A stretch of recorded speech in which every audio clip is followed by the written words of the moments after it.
Welcome back.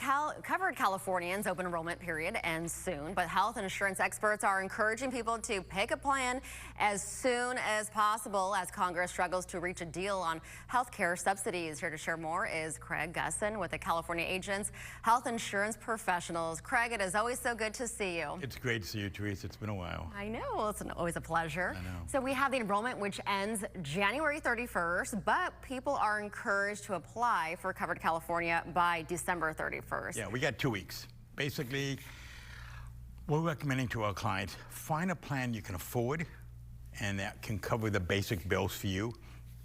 Doctor visits, labs, x-rays, the thing that everybody uses. And let's see what happens. Nothing's gonna happen this year. I mean, if something happens this year and they agree on something, I'll be shocked. But let's get you coverage.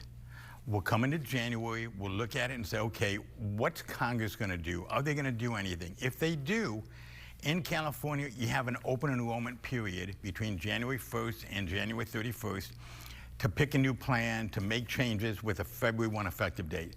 But starting February 1, you're done for the year, unless you have what we call a qualifying event. You lose your coverage for some reason, other than you stop paying your insurance. We've had people we've talked to that basically weren't getting a subsidy or getting a very small subsidy. We looked at their plan. We said, look, we can make a couple changes. You know, when you go to the doctor, do you like a Scripps doctor, a Kaiser doctor, a Sharp doctor? What do you like? Find some plans that meet their needs and go, here you go. One client, we ended up saving them money from what you're paying right now. So they were very happy that actually the premium's going down. Another person was going to have like a $400 or $500 rate increase. We found a plan that would cover her needs, and we brought it down to about a $200 increase. So there's things you can do. You know, we're health insurance agents. We're looking at this all year long. We've been dealing with this issue probably since August, September, looking at what's going on, what could happen. Nobody thought we'd be here today with no subsidies and no decisions or anything, but here we are. We don't have a choice. We have 2 weeks to do something. Find a plan. There's agents all over San Diego County. You can go to CAHIPSD.org, CAHIPSD.org. Put in your zip, find an agent is the link. Put in your zip code, look at a 10-mile radius. There's a lot of agents there that have been working on this all year that can help you. It costs nothing to use an agent. We get paid from it by the insurance companies, just like the doctors and the hospitals do. There's a lot of options out there, and it's what I tell people, like, this is what I do all day long, and everybody has a different kind of, job and profession, and I don't know the world. I know mine, every health insurance agent, that's what we're doing.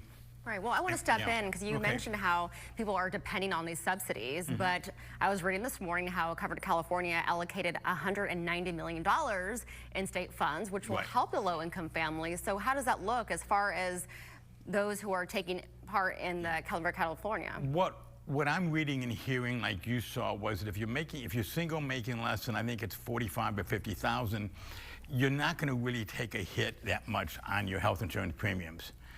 You know, people don't understand that health insurance is expensive because health care is expensive. So what Covered California said is, hey, we have this money, we're going to use it to help people who are in that situation and help them. If you look at how much subsidy you're getting, if you're not getting a lot of subsidy, you probably won't get much from Covered California. But again, understand, when it started in 2014 under the Obamacare, the ACA, there was a subsidy everybody was given. That hasn't changed. The only thing that's changed is the excess subsidy, or we call it the extended subsidy, that was done under the Biden administration because of COVID. A lot of people were working less or not working at all, and it increased the subsidy, and it was going to end in 2 weeks. Will people have to pay back any subsidies? No, unless the only time you have to pay back a subsidy would be if you told Covered California you were making 50 grand a year and you were getting a nice subsidy and you actually made 100,000 a year, then you may have to give back a lot of the money, but that doesn't happen that often. It's really the opposite, where people think, hey, I'm going to make 60,000 a year, and they actually made 40, and then when they do their taxes next year, they're going to find out they're going to get an increase in their tax refund because they should have got a higher subsidy.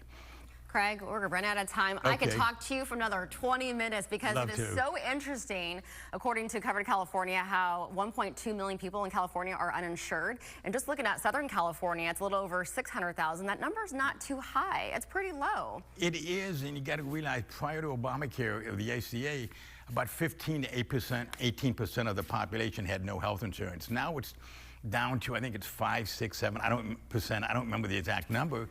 But yeah, most of those people, and the numbers that you were just quoting, if you talk to those people, they either qualify for Medi-Cal or they make a ton of money and they say, I'll self-insure.